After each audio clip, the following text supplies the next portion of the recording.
My dear students, welcome to Home Aid Training Center. We are based in Federal Way, Washington, United States of America, in a city called Federal Way. And my name's Dr. Stephen Jenga, and I am your instructor today. And today we are going to learn CPR, AED, and first aid. These things you need to know them so that you can be able to know how you can respond to emergencies. And therefore, I'm going to start with several divinations. And with me here, I have got the workbook. And this workbook here, there are several words that I'm going to make some definitions. And I'm going to start with the CPR. CPR stands for cardiopulmonary resuscitation. Cardiopulmonary resuscitation. Every time you hear the word cardio, you are talking about the heart. And the heart has got two problems. One of them is heart attack. And heart attack happens when the largest vein in the heart, called aorta, fails to pump the blood into the heart. That's where the problem begins. And one sign of a heart attack is you feel like an elephant is sitting on your chest. So that is one problem that is related to the heart attack. So if you're taking care of a client or you have a family member, a child or an adult, and you see him or her holding here with very heavy pain, you should be able to know that that is heart attack, and that time you're supposed to start CPR, cardiopulmonary resuscitation, immediately. So CPR, cardiopulmonary resuscitation, CPR, cardiopulmonary resuscitation. The second problem of the heart is cardiac arrest, and cardiac arrest happens when one vein fails to transport oxygenated blood into the brain. So when one cell of the brain fails to receive oxygenated blood, that time somebody may faint, may have what we call a stroke. And then we have the word number 2 is AED. AED stands for automated external defibrillator. Automated external defibrillator. This is the AED. Automated external defibrillator.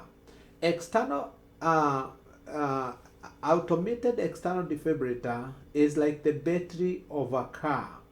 Its work is to jumpstart a freezing heart. So, if you walk into a room and you find that a client has fallen, before you approach the client, number one, you are supposed to call 911. So, if you are alone, you're supposed to call 911, put your phone on speaker, listen to the instructions that you are going to be given. And the reason why you are calling 911 is because by doing so, you are activating emergency responder system so that they can come and help this person.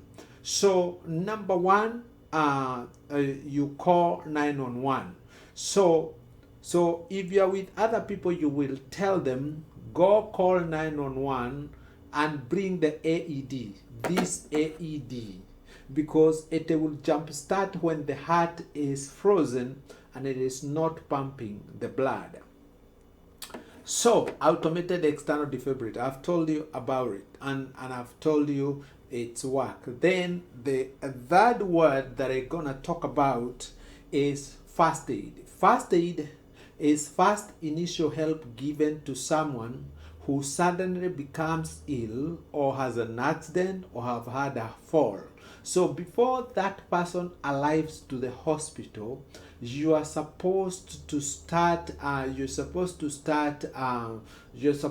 start what we call CPR, or to give that person first aid, so that you can rush that somebody to the hospital where there are a team of medical professionals who gonna take care of him.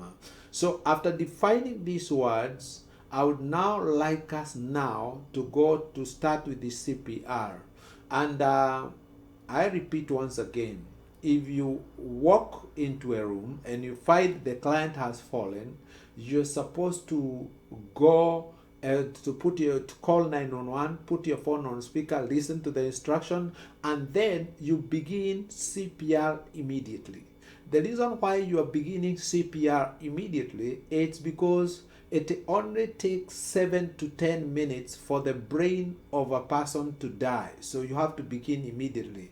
So then the second step after calling 911, you are supposed to survey the scene or check the scene. Is it safe for you to approach the client or to approach the victim? Why?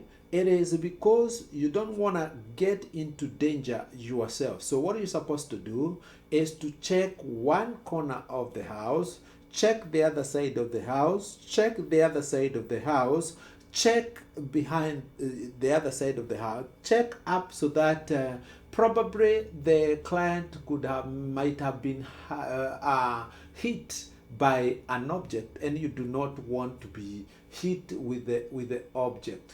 So after doing that, if it is not safe, don't leave the client but call 911. Don't leave the client but call 911.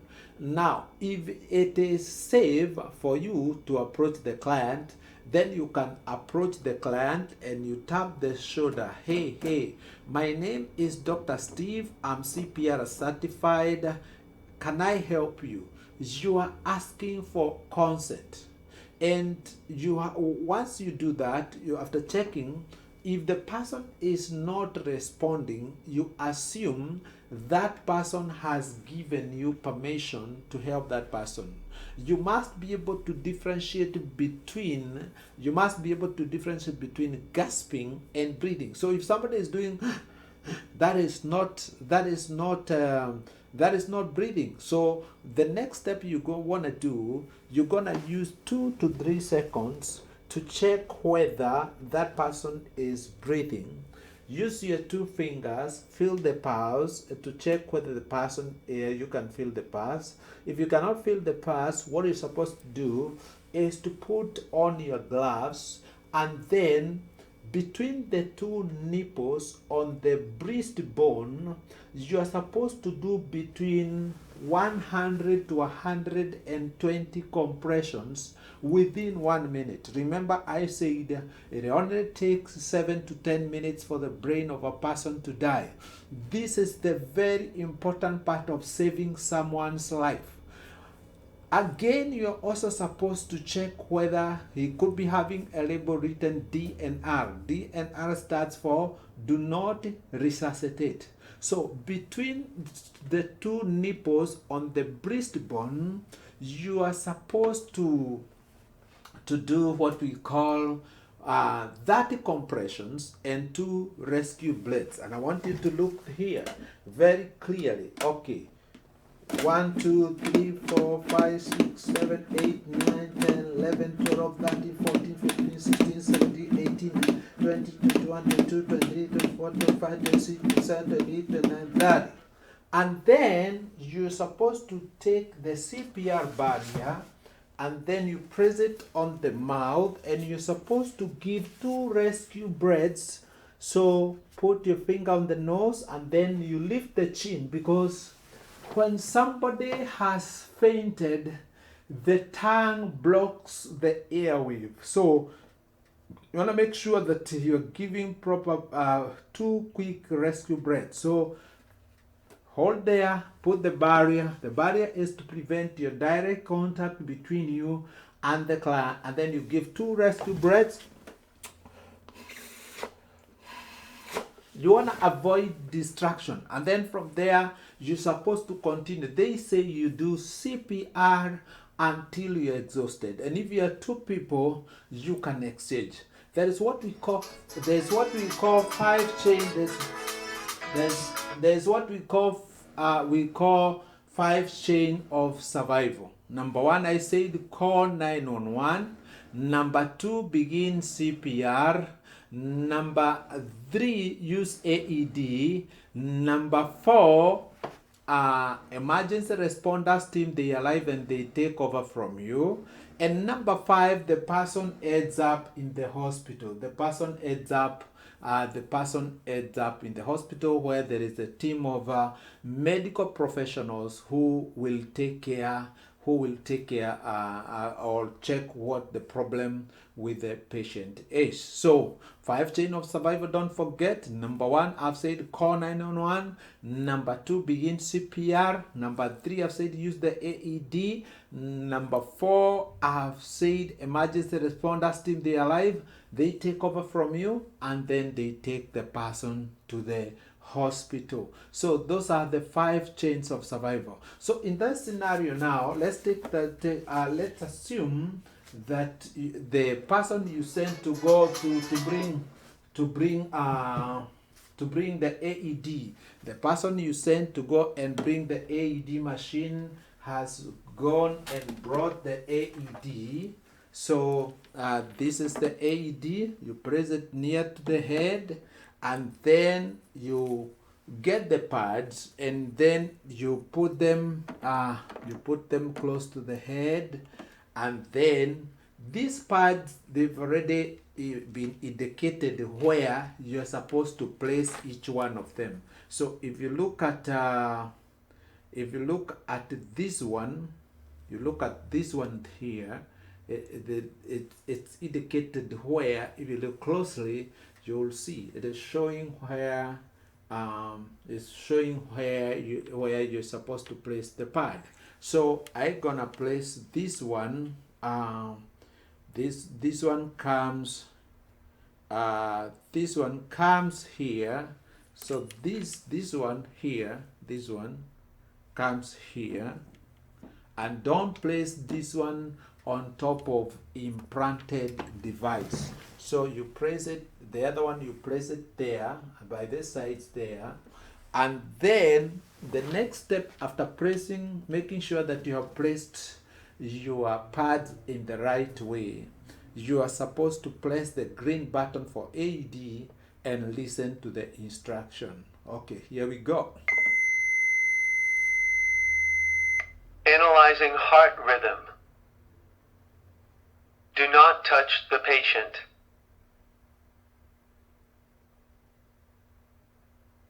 Shock advised. Charging. Stay clear of patient. Deliver shock now. Press the orange button now. Shock delivered. Begin CPR.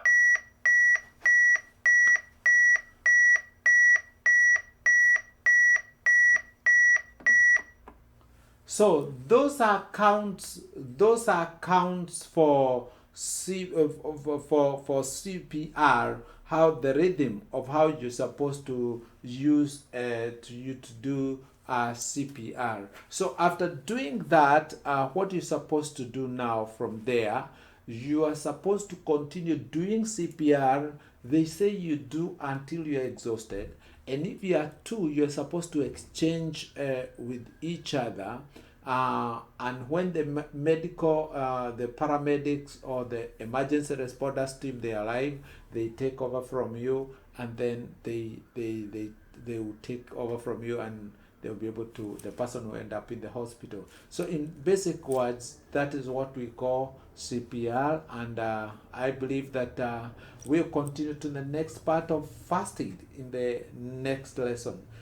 Thank you. We continue, or we meet in the next digital classroom. Thank you very much.